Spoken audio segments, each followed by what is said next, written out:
हमारे साथ हैं वैल्यू क्वेस्ट इन्वेस्टमेंट एडवाइजर्स के सीईओ रवि धर्मशी, जो शेयर बाज़ार में 2 दशक से ज़्यादा का अनुभव रखते हैं। रवि धर्मशी एक स्टॉक पिकर हैं। आइए उनसे समझते हैं कि इस समय मार्केट में क्या करना है।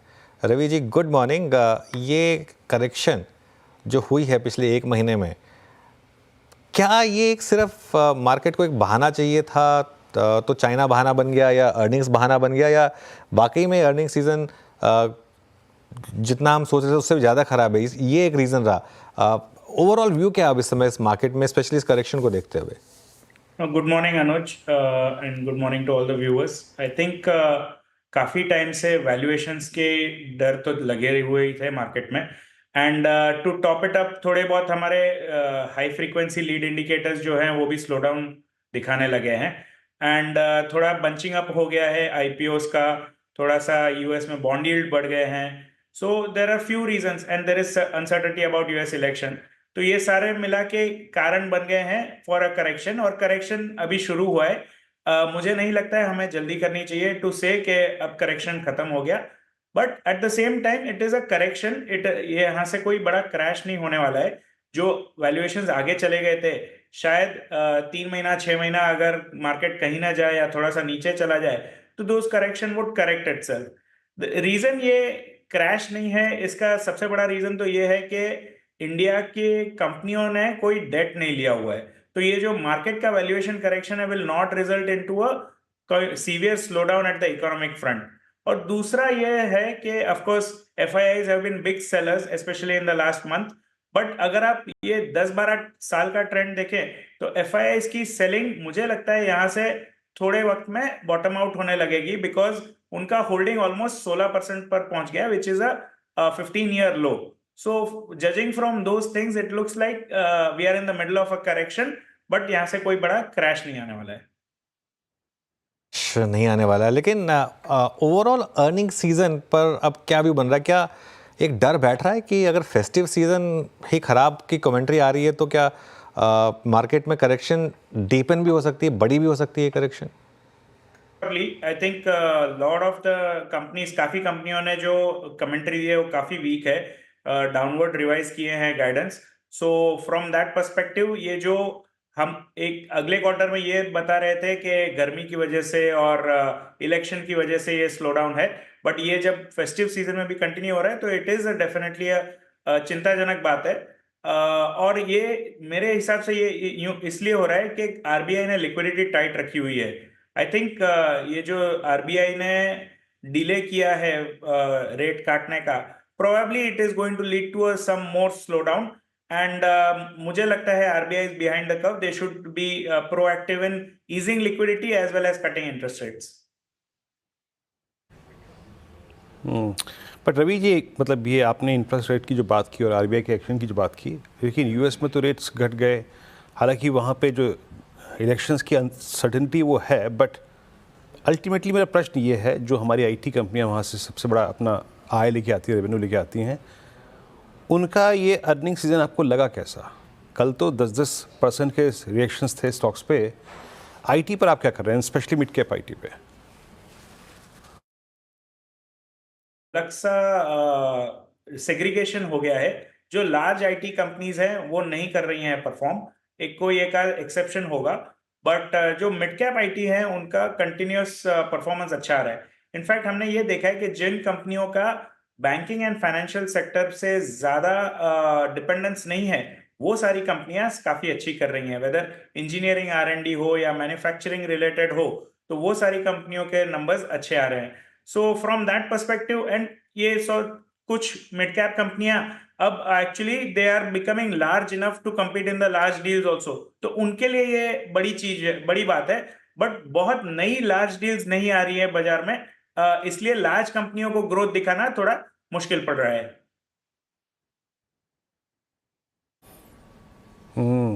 आईटी पे रवि जी का ये take.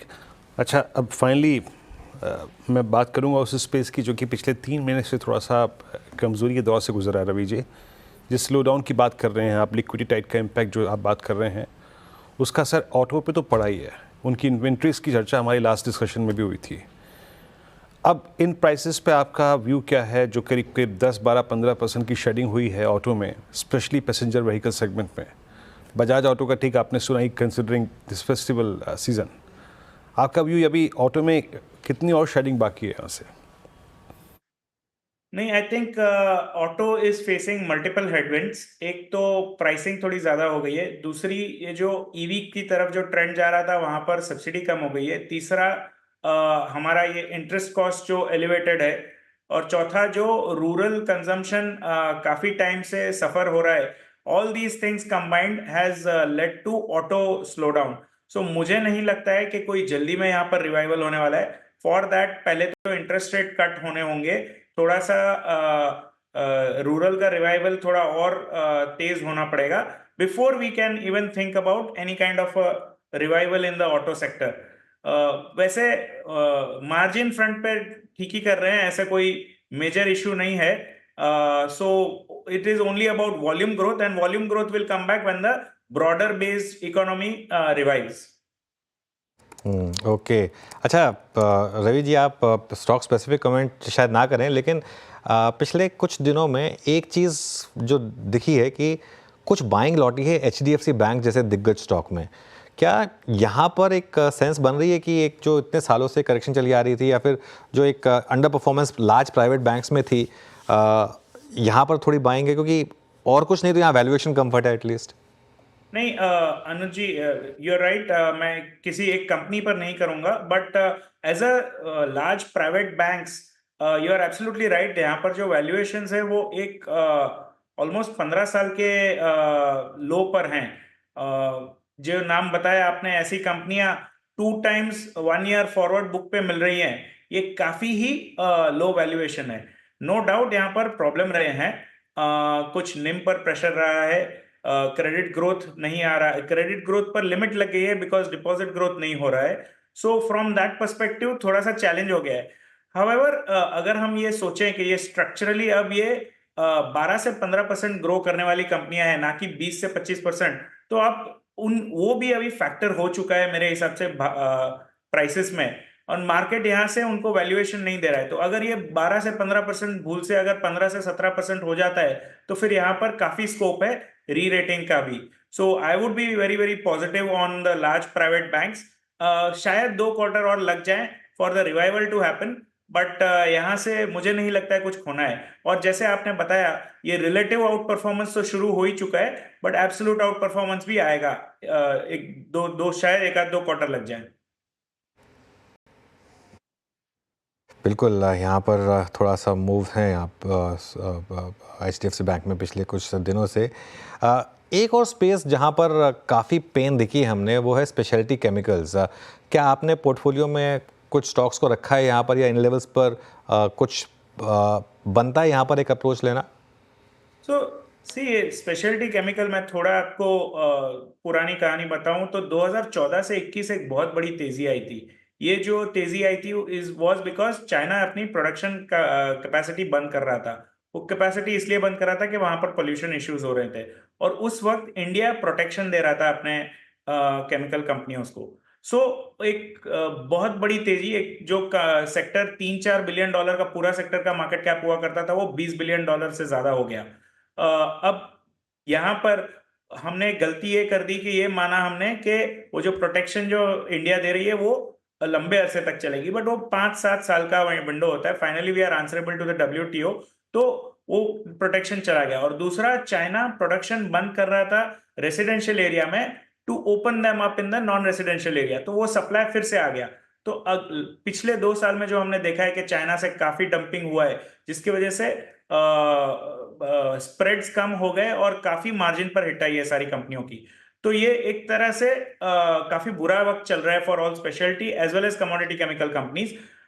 But now we can say that most of the bad news is probably known. I won't say it is in the price, but पता है कि ये टाइम खराब चल रहा है।